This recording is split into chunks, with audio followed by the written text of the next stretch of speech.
and get started this evening. Tonight, we just wanted to kind of get together and make sure that we came together and explained our decision in order to delay the opening of schools until at least January. We wanted to give you all a chance to ask any questions of us that you may have, and also perhaps provide some additional resources that may be useful, or at least point you in the right direction with the school family, because we want to help and be supportive in any possible way that we can. I've met many of you, but in case you don't know me, my name is Greg Weiss. I'm the Chief Executive Officer of Foundation Academies. And again, thank you so much. I just want to say thank you to all of our families for being so flexible and so patient, and just working in this alongside us, throughout this year. This is my 12th year at Foundation Academies, and certainly this has been a year like none other. And we're learning alongside with you, and trying to do the best we can. But this was obviously a very hard decision, because we want your children back in school, and that's very important to us. Ahora yo voy a explicar gracias por asistir esta noche, y en como 10 minutos vamos a separar en un parte de español, y la otra parte va a estar en inglés. Entonces ahora mismo yo voy a hablar en inglés, pero vamos a separar en como 10 minutos. All right, so just a reminder that our timeline for reopening, we've made the decision to go remote at least through January 22nd, 2021, perhaps returning on January 25th, 2001. And the ultimate decision, this, like I said before, this was an incredibly difficult decision for all of us, but ultimately it's about the physical safety of students, families, and staff.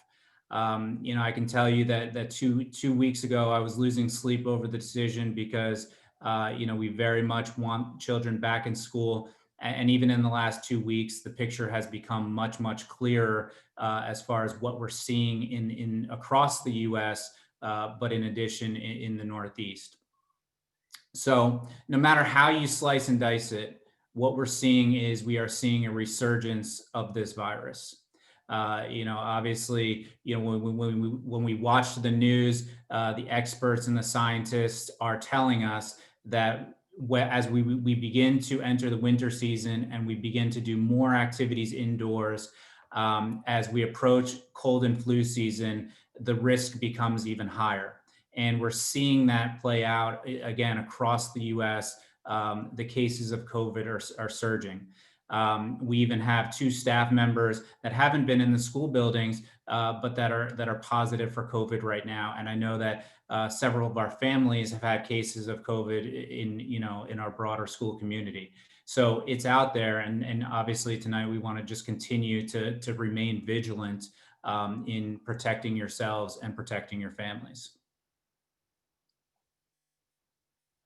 So this is just another graph. We can see that this is the cases that have been reported in the state of New Jersey, and you can see that we're starting to see that upswing again. It's very, very clear. In fact, just not even a week ago, we had almost 2,000 cases reported just in one day, and so the trajectory that we're seeing does not look good for the outlook, even within New Jersey. So whether we look at it nationwide or whether we look at it in New Jersey, it's not looking promising in terms of the cases that we're seeing in our country. This is a report. Another aspect that weighed heavily into the decision is we know that when we look at the data, that Black and brown communities like ours are 2.5 to 3 times more likely to be hospitalized as a result of COVID, or even die because of COVID. And so when we look at this data, and this data is, is there for many reasons that happen in our society, but it increases the risk, for our students, and then our students perhaps, transmitting this virus home. And so again, when we look at things, we are concerned about the safety of our students, our staff, and ultimately you, our families. So again, I mentioned this before, we're going into cooler weather. That's going to require us to be indoors, which makes the risk of transmission even worse. When we look at the school calendar, that posed another risk, as far as, we know that we're going to travel and try to be with families. It's probably going to look a little different this year, but that increases the risk of transmitting the virus as well. And so our original plan was to return next week, but we would come back. We would potentially come back for 2 weeks, then go out for Thanksgiving, be back for another few weeks, and then go away again for the holidays. And so we thought that increased the risk. The other thing that I think is interesting is when we look at history. So obviously we've seen the comparisons of this coronavirus to the 1918 Spanish flu. And it's interesting because the second wave of that Spanish flu was actually deadlier than the first. And that's likely because for a whole host of reasons. But we know that, some of it is because of pandemic fatigue. Sometimes, people start to let their guards down thinking this is passing, or they just get tired and they start letting their guards down. So we want to encourage you tonight to continue to be vigilant, because it is, we do have the potential to see this second wave throughout this winter, and we want you and everyone to remain safe. And so we just want to encourage you to remain vigilant about practicing social distancing, washing our hands, and obviously avoiding large gatherings. So just as far as the future, I mentioned that we are going to remain fully remote through at least January 22nd. We are going to obviously keep watching this, keep reevaluating what the data is saying, and we're going to make a decision about January during that first week of January of 2001, and we would communicate that decision at this time. Hopefully the numbers will look better, and we'll be returning at the start of the second semester on January 25th, 2021. And at that time, we would obviously hold another town hall and give everyone a lot more information about what returning to the buildings would look like. But again, we are always going to prioritize the physical safety of you all, of our families, of our children, of our staff in every decision that we make. So if the data does not look good, we will continue to remain remote. It is, I want to emphasize that it is very much our preference to be able to return to the building. But again, if we don't have our physical health, then we don't have anything. And so here are just some resources that we're going to make available. If as you're on this town hall, you've registered, and so we have your email. So after this evening's town hall, we are going to email out this presentation to everyone, and you can click on those links. There's some great resources there from Mercer County and specific to Trenton, because again, we want to make sure that you have all the resources that you potentially need. We don't have all the answers, but within our organization, we have lots and lots of expertise in different areas. And so if you're experiencing any type of hardship, any type of concern, please reach out to us and we can connect you to the right resources. And we'll get into a little bit more specifics in just a minute.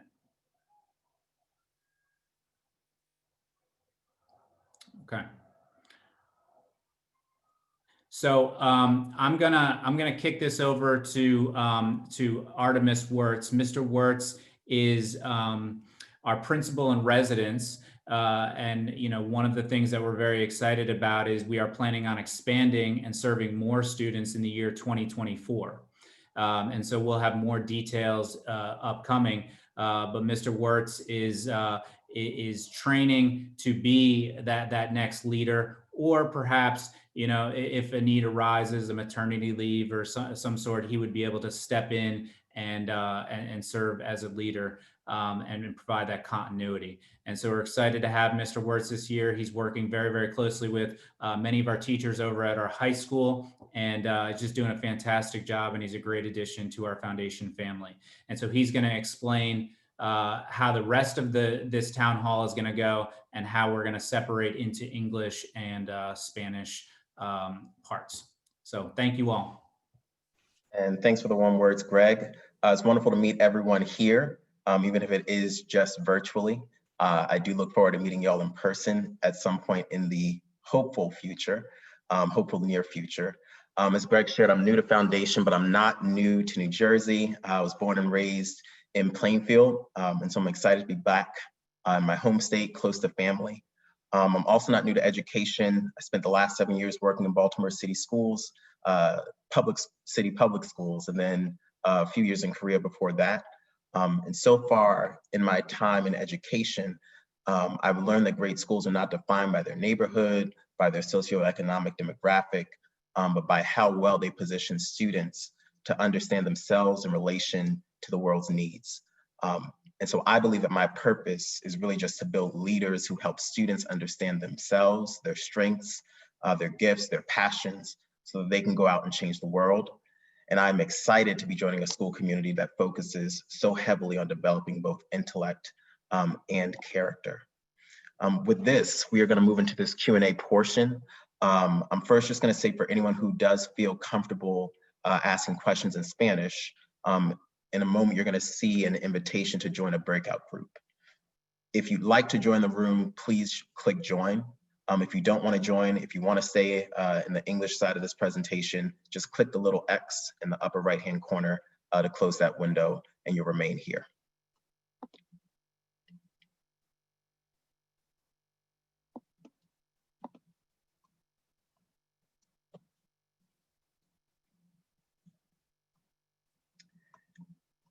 I'll give us about 15 more seconds just to settle into breakout groups, and then we'll move into the Q&A portion.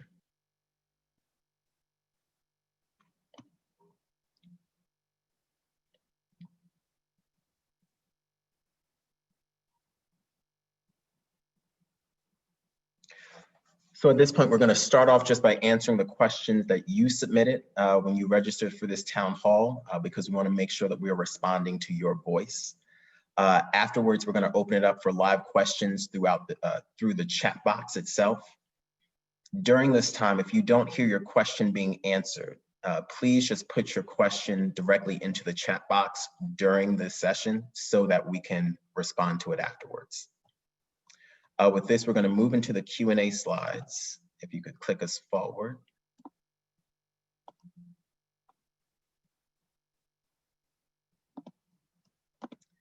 And for each one of these slides, I'm just going to ask one of our leaders to come on to introduce themselves and just read the slide word for word.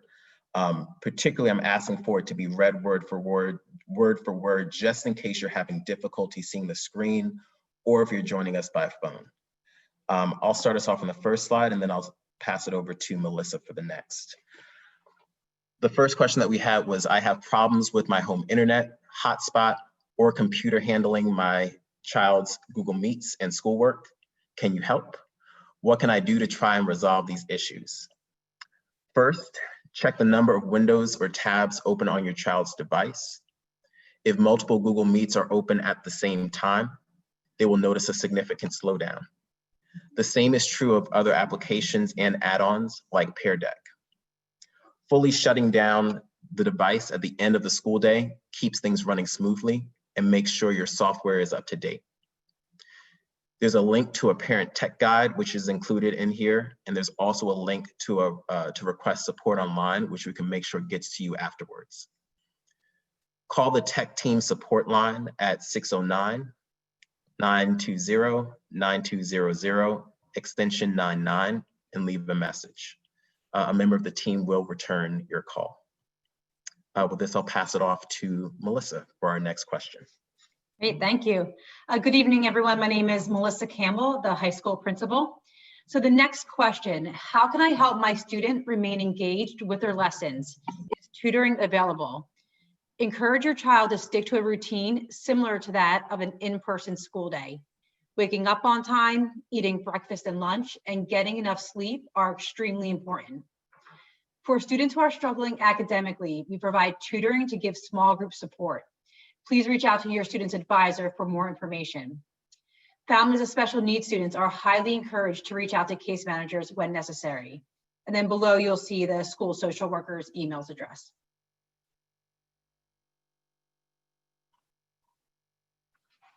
With this, we'll pass it over to Angela. Hello, good evening, everyone. My name is Angela Joyner, proud principal of Foundation Middle School. So the question is, my student seems really stressed. How can I help them cope?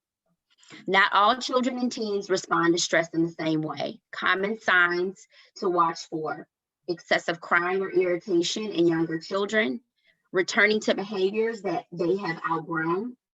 For example, maybe accidents, bedwetting, things of that nature.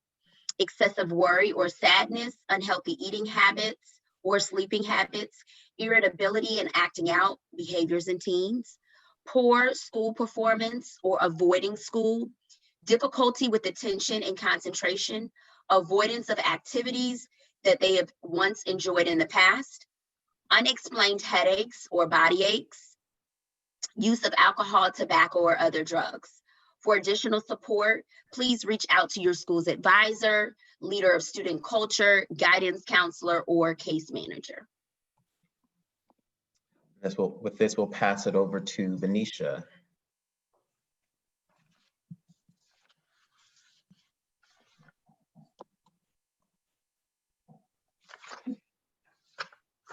I don't think she can unmute herself. Oh, got it. I can read the Okay, next one. sounds great. Thank you. Okay, so my question, oh, can we progress? Okay. This is the continuation to the question about students being really stressed. So talk to your student about the COVID outbreak. So there's a link here, and we'll also make this available to all families. Answer questions that share facts about COVID-19 in a way that your child can understand them. Reassure your child that they are safe. Let them know that it's okay, even if they're feeling upset. Share with them how to deal with their own stress so that share with them how you deal with your own stress so that they can learn how to cope with stress.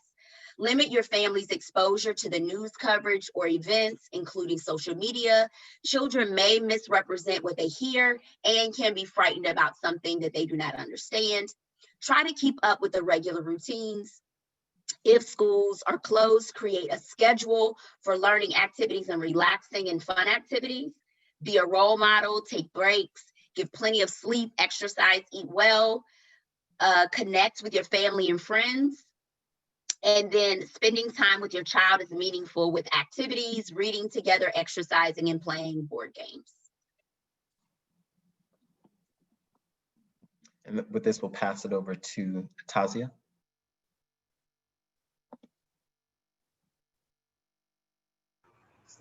Good evening, everyone. My name is Natasha Cooper. I am the primary school principal. The question reads, when hybrid or in-person learning begin, can my child continue to use remote learning only?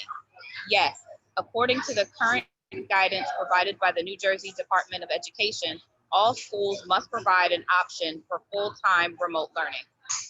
You may opt your child into full-time remote learning at any time. What's also important at Foundation Academies, if you choose full-time remote learning for your child will remain remote for the duration of one full marking period. Please note that it is possible that NJDOE guidance regarding remote learning may change as the COVID-19 situation evolves. And I can take us on the next question. This is going to be our final question before we move over into the Q&A that's in the chat. What will school look like? What will school look like when hybrid/in-person learning starts? Following guidance of the New Jersey Department of Education, all persons in the school building must wear masks unless unable to do so for health reasons. Each day, all staff and students will be screened for COVID-19 symptoms and potential exposure. Class sizes will be limited, and children in the K-8 school will remain in their classrooms for most of the day. High school students will change classrooms, but block scheduling ensures that there are fewer transitions. All areas will be cleaned on an increased schedule, and proper social distancing and hand hygiene will be emphasized. And lastly, because the situation continues to change, we will provide much more specific information as the return date nears. That is the end of all the questions that we had that came in prior to this town hall. And now we're going to shift over to questions that have been coming up in the chat themselves.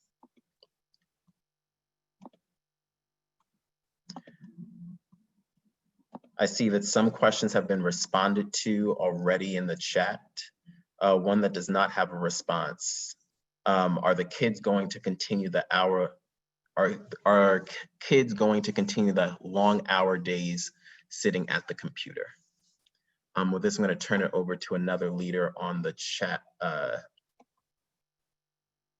in the group to respond.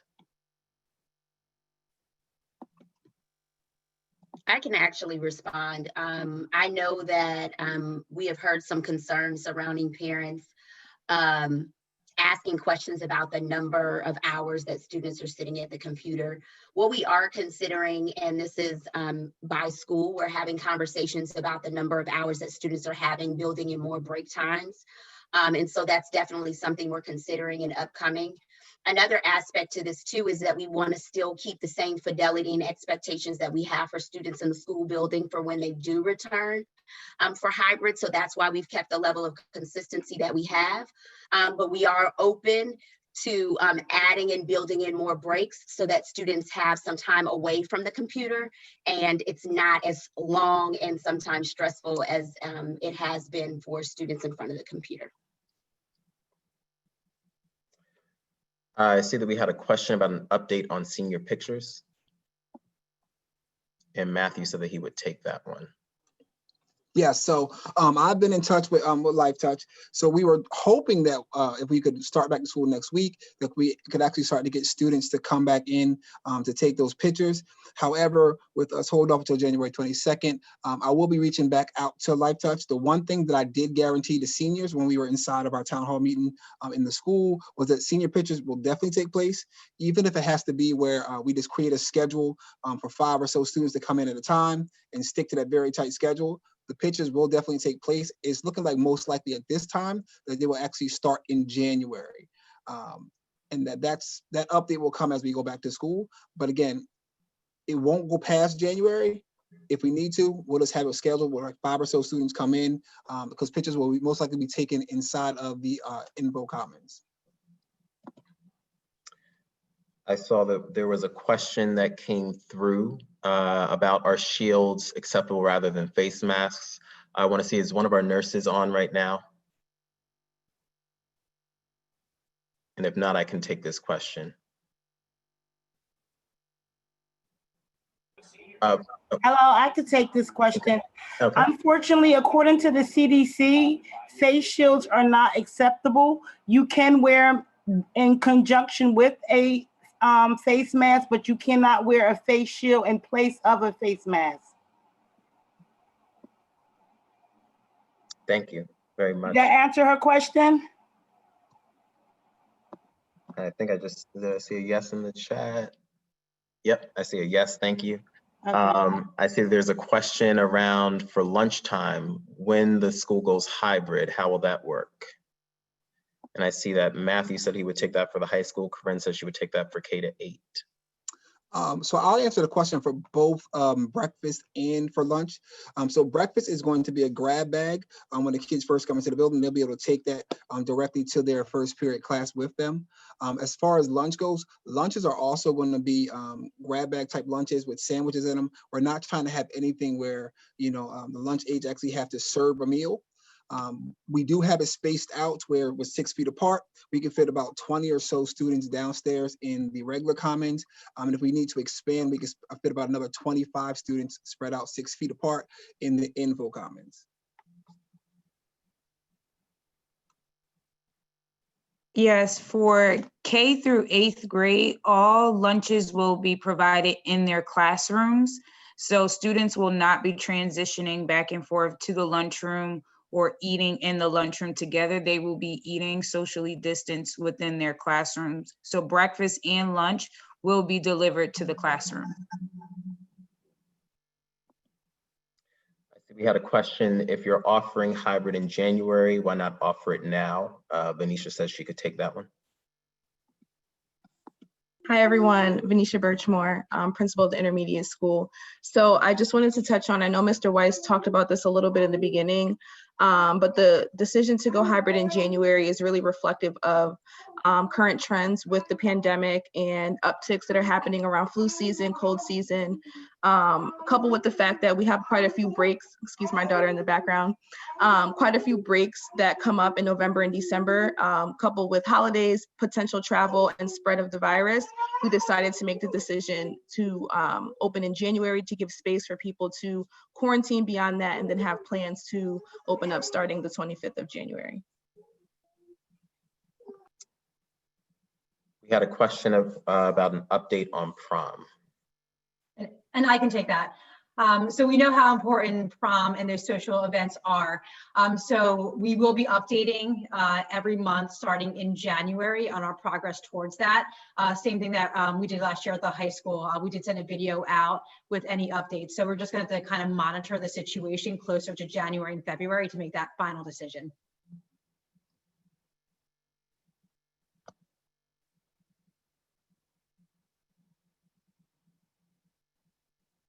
I'm going to give us a few more seconds just to catch up on some questions that have come into the chat.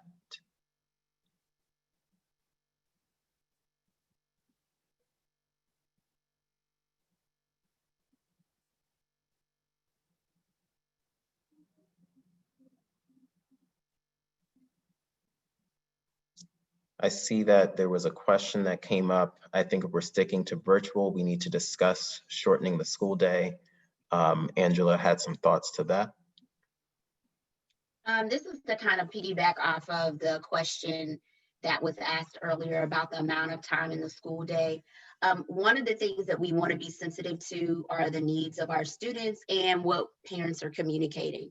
So if this is something that's a concern, and I see it a number of times in the chat surrounding the school day, then I'll definitely have a conversation with our senior leaders, which I'm included as all principals, all senior leader levels, to revisit that. So I thank you for your feedback. I think it's something that obviously we need to look at because it's been put in the chat several times. So we're definitely open to have that conversation.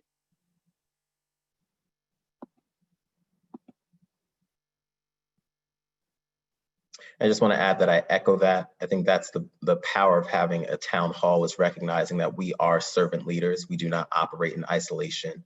And so when we hear these concerns, now we can come back as a leadership team. Now we can come back as a school community and make sure that we're building out responses and building out plans that address the needs of every stakeholder, of every single person in our community. Other questions that have come up, other questions.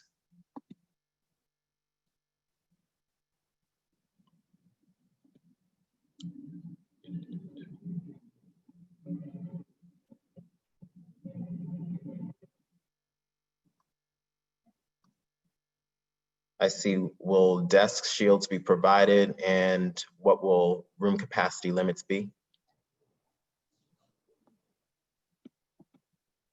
So again, this is Mr. Francis. If I didn't introduce myself the first time, I'm the leader of student culture at the high school. So each room at the high school can fit about 9 to 10 kids. In the rear of the each room, there will be the desk shields that are up. So in case we do kind of need to extend past 9 students, but primarily those desk shields again are only in the back of the classroom if the class needs to extend beyond the 9 student capacity that is there. And similar to that, for 363, all of the desks have been spaced out 6 feet.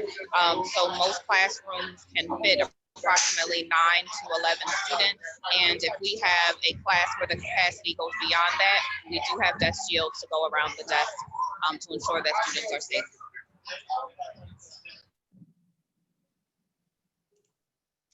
See a question for students who pay for lunch. How are we supposed to pay if they're just passing around bags? And Rachel had a response there. Hey, so at this time, it appears as though the lunch program, the meal program will be extended and students will not need to pay for meals. We will give more information on that in the future. As of right now, meals remain free for everyone.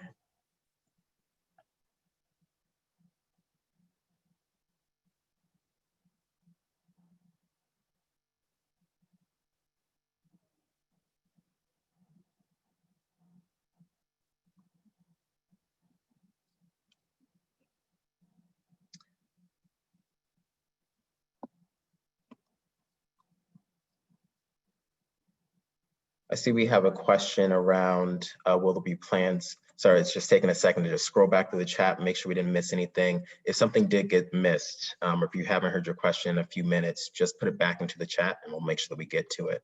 I scrolled back up, I saw that there was a question, will there be plans for 5 days a week on January 25th? And are there plans for after school care when we return to school? A big piece of the delay was to make sure that we could reassess where we fell by the time that we do get to January 25th. The landscape may look different at that point, and so we may have to be flexible. Please know that we will remain in communication with y'all as we go over the next few months. And if you do have thoughts, if you have feedback, if you do have needs that need to be addressed with relation to after school care, please keep that at the center. I know that we have some task force meetings for reopening that are going to be occurring every single Wednesday. And so this is definitely something that we will add to the agenda item itself.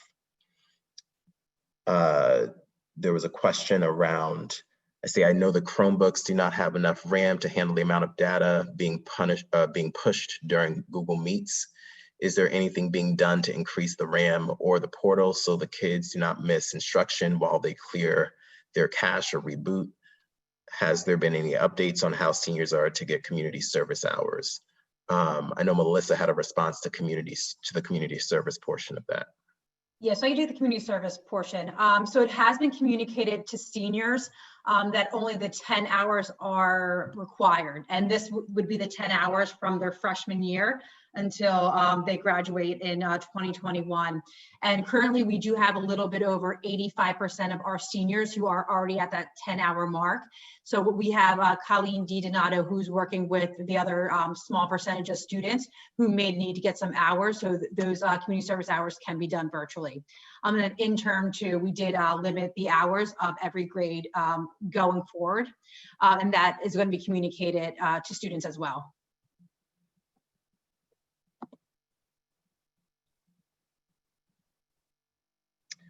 On the tech portion, I'm going to shoot over a message to our to Damien, who handles a lot of our tech issues. I'm not sure that we're going to have a response on that tonight, but we can definitely get back to you on where we're falling with that. There's a question that says, when in-person resumes, what are the after-school program plans?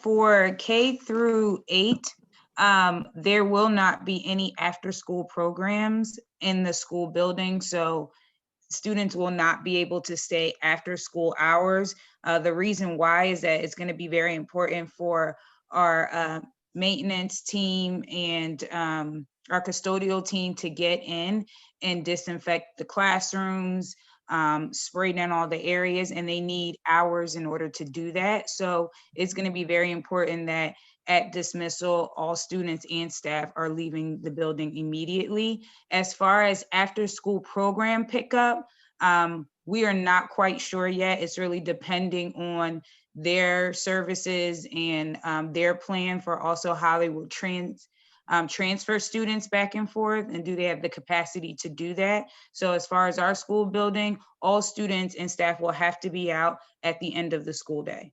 So there will not be any after school programs during this school year. And that is the same thing for the high school as well. There will be no after-school programs.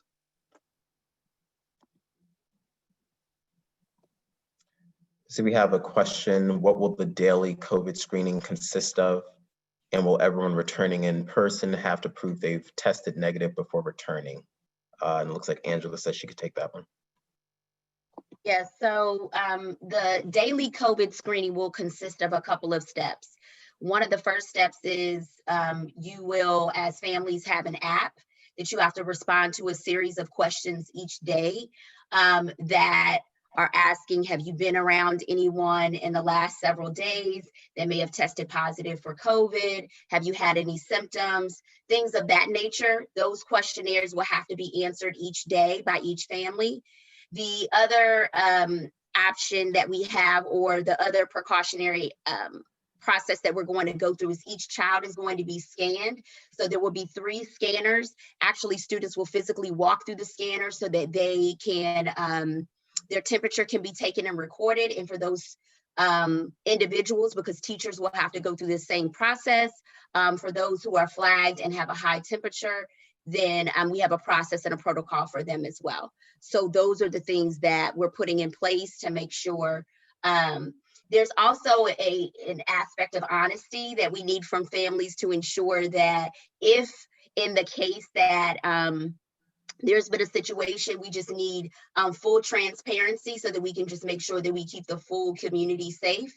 So we just want to make sure that everyone is following each one of these precautions each day, including staff members.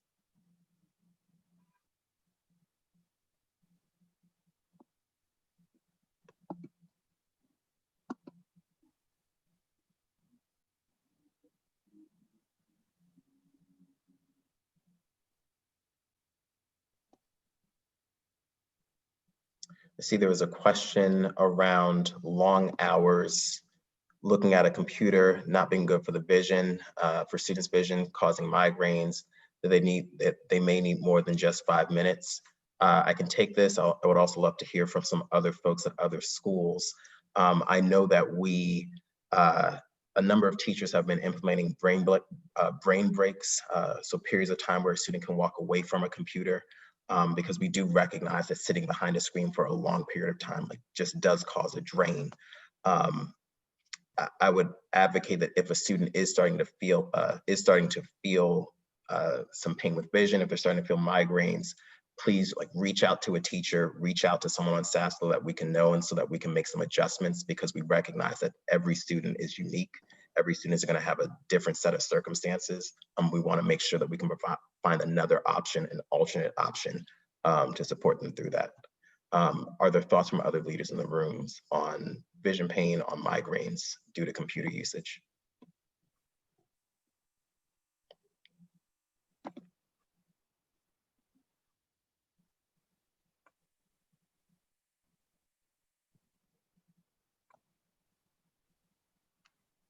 I'm sorry, I couldn't unmute my computer.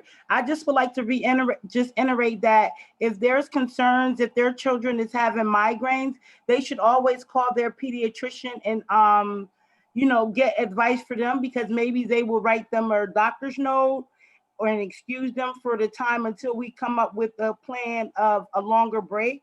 But until then, I would suggest that they also notify and contact their pediatrician. Mr. Wertz, I'd like to add on to that, because I know that. I think, Venetia, I think you cut out. I keep getting muted. I'm not sure.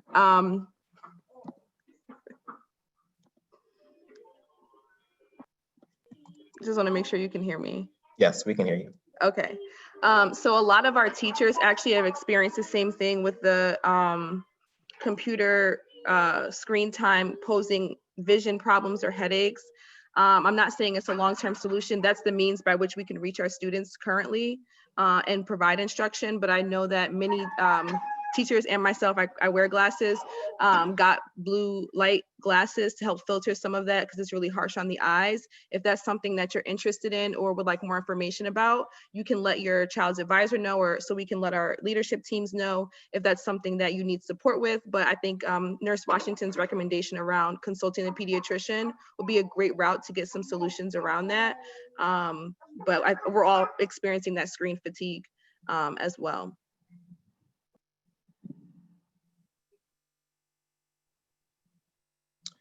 We have a It also comment. may not be a bad idea to contact the eye doctor and optician just to make sure they don't have any visual problems, you know, and need some assistance with eyeglasses or anything that can be contributing to headaches also. So just, you know, the doctor, the pediatrician would be a good start, but also make sure your child have an updated eye exam too.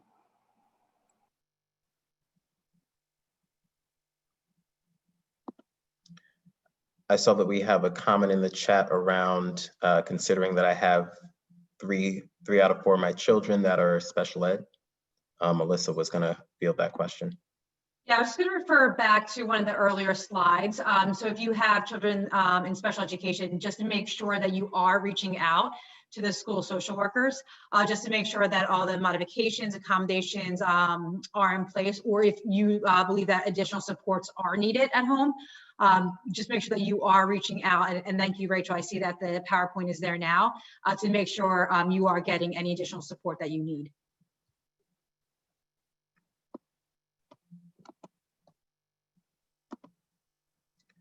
I see that there is a question around holding senior signing day, and Matthew said he could grab that one. So with anything else that's, you know, as anything else that's happening at the high school, we just kind of have to play it by ear. So senior signing day comes towards the end of the year. So if we are back in school, then we can try to do so. At this time, there is no exact plan for senior signing day, but it's something that it's very much on our minds. Again, same thing with prom. The only thing I can guarantee this time is that there's going to be senior pictures. So as we go along, we will give you the update on senior signing day and any other events that usually take place at the school.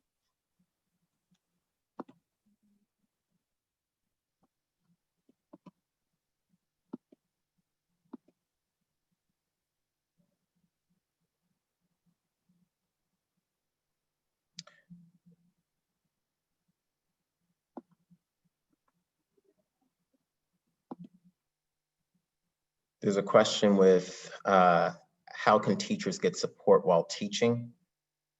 There's also a question about how will teaching curriculum work for teachers and students. I'm going to open this up at least for some of our principals to hop on to talk about the support that we're seeing in schools. And then there's a question, will students in class be working off of their laptops in order to incorporate hybrid learning?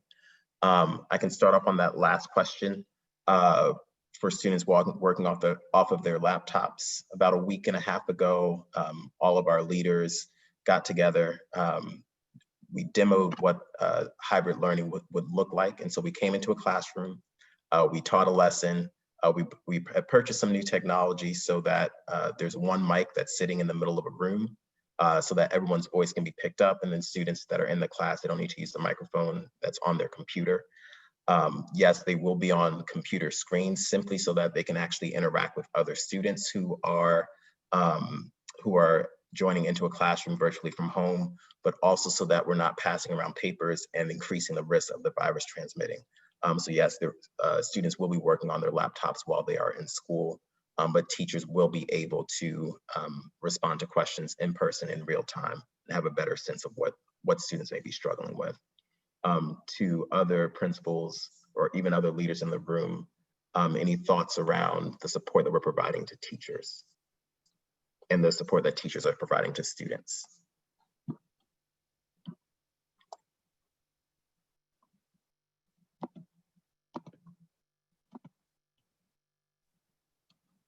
I can speak to when it comes to the middle school. So the question is surrounding support that is being given to students and both teachers.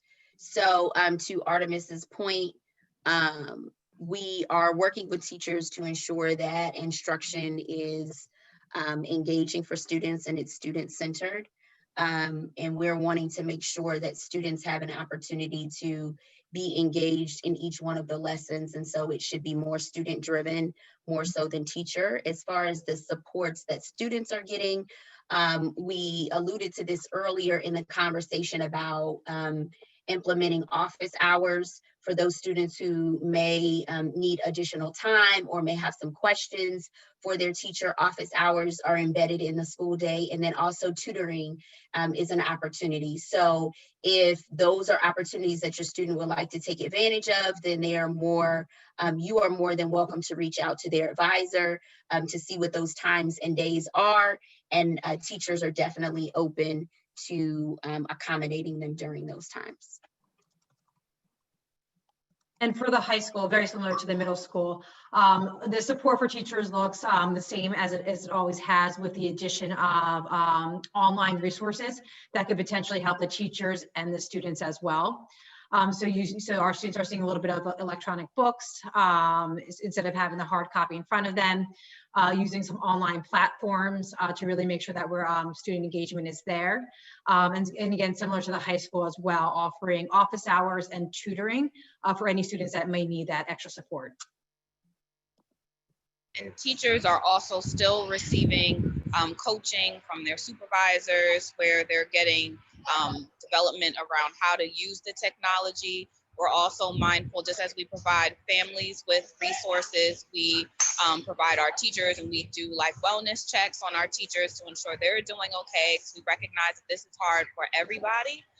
And so on each campus level, you know, in some regard, we're finding a way to connect with our staff, checking in on their mental health as well, and providing them with resources and support that they need to get through this time also. To Nurse Washington, I see there's a question around if a staff member or student tests positive, will the school close back down? Could you give us some context on what that contact tracing protocol would look like? Sure. If it depends, if the students were in a cohort together, then no, it would probably be just the classroom. It's really circumstantial. So if one person tests positive, if it's a total of 3 people, 1 on each campus, then that would cause for a shutdown. But if it's just 1, right now, it wouldn't cause for a shutdown. But keep in mind that our guidelines are constantly changing. So yeah, it's based on if it's how many COVID positives are in the building. Not just if it's just 1, it wouldn't necessarily shut down. We will be following all the guidelines from the public health department.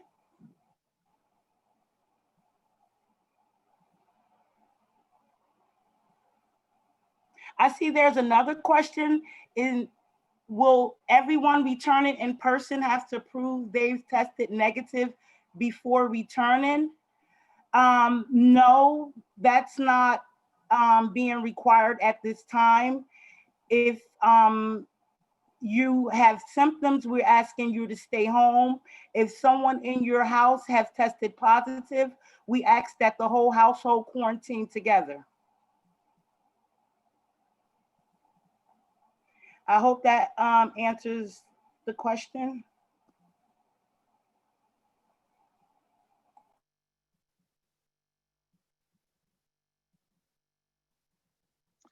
And I see a few folks who have asked to come off mic.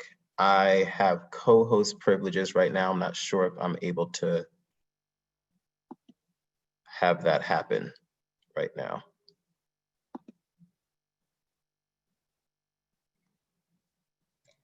You can. I can.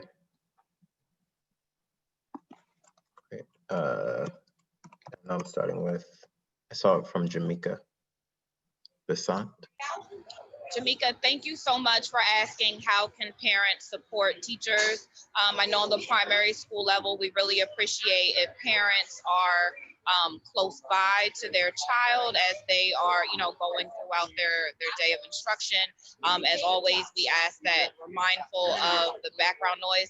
I know I'm not being a good model right now. It's my daughter's birthday, so I'm out with her. But being mindful of the background noise so that it is quiet enough for students to be able to unmute themselves and answer questions or ask questions. In addition to that, like recognizing that this is new to everybody, right? So just having this concept around grace, right? And knowing that teachers, as we know, parents are doing their best, and knowing that our teachers are also doing their best. This is new to them. And so we ask if there are any concerns, that you are reaching out to them on the side, not unmuting yourself and having conversations over the during the class in front of other students. But that is one of the many ways that parents can support teachers. So thank you so much for asking that. To piggyback off that question as well, Artemis, there was another question that says, so how do you expect a 5-year-old child to stay focused for 6 hours in front of a computer that's new to them? In the same vein that Ms. Cooper was talking about, being present with your student and trying to help them out and assist them as they're going through the day as much as you possibly can. As a parent who has 2 children here at Foundation, I do admit it is a little bit difficult to kind of get them to stay focused throughout the day. But what we try to do is try to give them breaks, even a little bit above and beyond when the teacher gives the break. If we see that they're getting a little bit frustrated, we do tell them, okay, step away for a minute. And if we have to on our own, text the teacher or try to put something in the chat to tell the teacher, listen, they stepped away. We're trying to be very understanding to these things because we do understand that it is a difficult process and the kids, can get a little distracted and have a hard time focusing.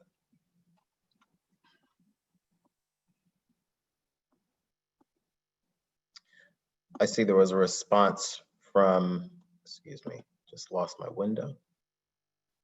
There was a question about even when students return in-person learning, they will still be in front of screens, correct? Melissa had a response there.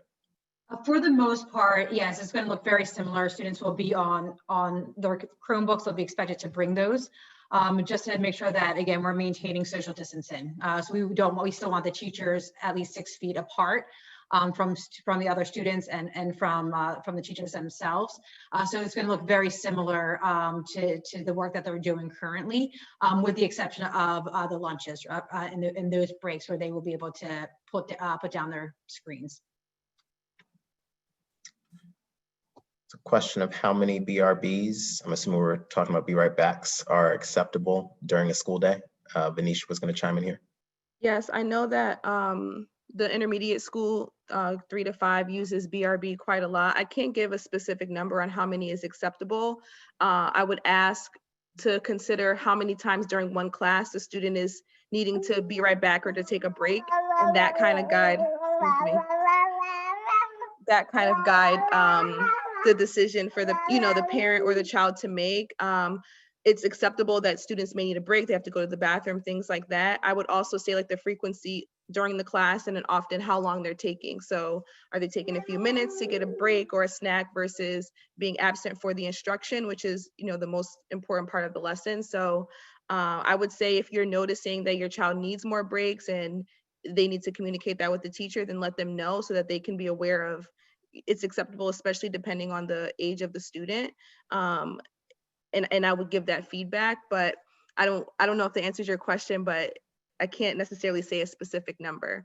And then I would also say if you notice that the students are in front of the screen for a long time, it's acceptable to let their advisor know they needed to take a break at this time, they're coming back, ensure that they complete their classwork.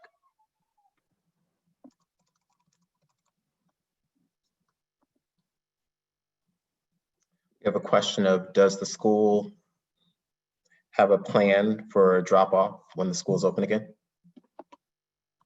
And Corinne said that she could grab that one. Hi, I'm sorry if I didn't introduce myself before. I'm Mrs. Francis, leader of student culture at the intermediate school. So we are currently working on a plan K through 8th grade for our drop off and pickup. It will look slightly different than what you've experienced before. The one thing that is very important to note is that we're asking that parents are not dropping off students in the front of the building and having students just run to the back of the building.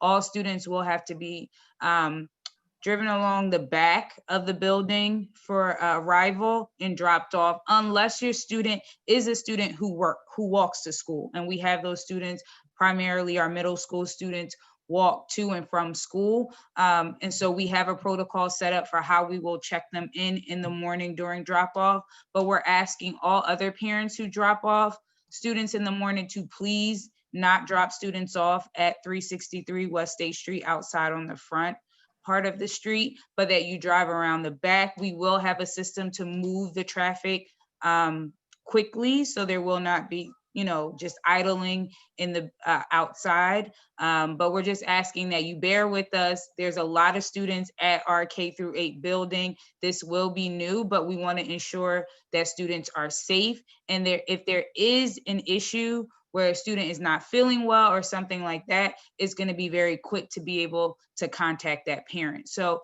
just adding on to that, it is extremely important that you are ensuring that we have your correct contact information. Most advisors have reached out to parents to ask for you to update your contact information and also your emergency contact information. If you have not done so, if you need the link, please reach out to your advisor to ensure that you get that. If you have received that request from your child's advisor, please fill that out. It is going to be extremely important as we're front loading this information to you when we return for hybrid, but also if there's any health concerns, if there's any emergencies at the building, it is very important that we have your updated information. We have a question on scanners that Angela said that she could respond to. So I think that was a question that was an extension off of a response that I gave about what precautions are we taking when students are coming into the building and staff members. So scanners are actually 3 that are going to be in the school building scanners. By that, I mean they're full body temperature scanners. So each individual student, staff member will have to walk through the scanner and it will scan the individual's temperature, and the temperature will be recorded if the student has or the staff member has a high temperature. So that's what I was referring to when I said scanners. Sure thing. Another question about, will students be allowed to bring their own lunch? Shay said that she could grab that. Hello, everyone. I'm Shay Lightford, leader of student culture for the middle school. So absolutely, students are allowed to bring in their own lunch from home in the morning. Just make sure that students have it before they enter in the building, but they are able to bring in their own lunch. I see that we had a question. If someone enters school with a fever or symptoms, what will the process be for notification to parents of possible exposure? And Carmen said that she would grab that. Hi, my name is Carmen Soto. I am the high school nurse. What happens is we have some screenings and the temperature scanners in place. So any student that does come in with a high temperature or with symptoms, they're immediately escorted to the isolation room. They are not to go to a classroom. They're not going to be around everyone else. They're going directly to the isolation room. In any case that there is a positive COVID case, whether it's student or staff member, we will be notifying, we'll be doing it how other districts are doing it, which is like a weekly report. If it's a student in the classroom, which happens during the day, and your child has been exposed, we cannot inform you of which student it would be that came back positive to COVID, but we will inform you as part of contact tracing that your child was exposed to someone who tested positive for COVID. So we will keep you in the loop and inform you.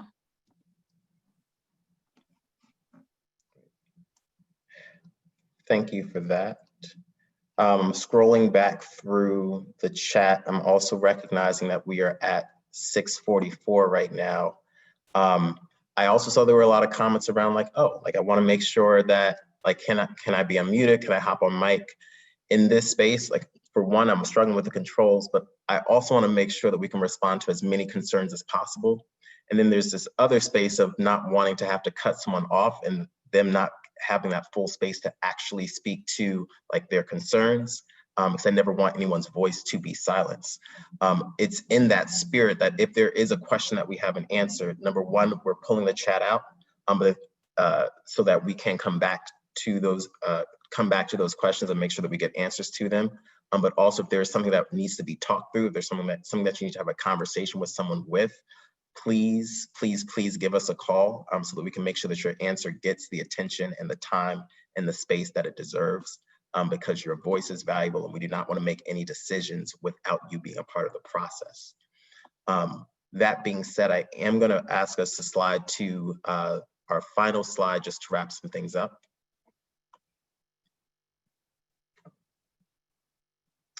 Just as a recap, our timeline for reopening is that we will be at 100% remote through January 22nd of 2021. The tentative date is January 25th, 2021, depending on public health data, because we do want to make sure that we make decisions that are responsive to the health and safety of every single student, every single family member, every single teacher and staff member. For communications, a status update will go out in the first week of January.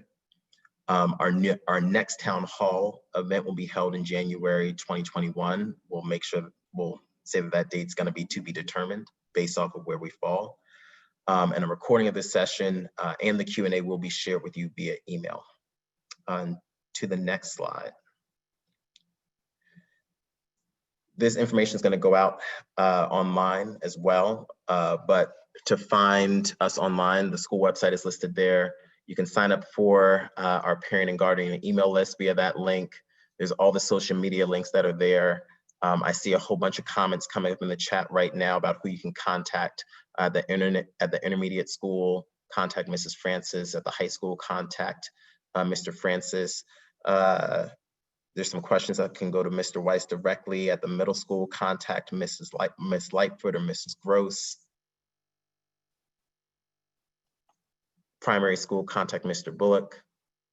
And I think we have another slide that's here. Oh, it's the thank you slide. And I cannot emphasize this enough. Thank you so much for all of you, for all of the questions. Thank you to the staff for being willing to respond to those questions. But again, to all of our families, thank you for your questions. They let us know where we still need to plan to ensure that everyone is prepared for a safe and healthy return to school. Again, we are servant leaders, which means that we are here to work to ensure the health, the safety, and the education of everyone in our community. So again, thank you for your feedback. Thank you for your questions. Thank you for your time. If you do need us, please reach out because we are here to support. With this, that is the conclusion of this town hall. I hope everyone has a safe and wonderful evening. Thank you, everyone. Have a great night.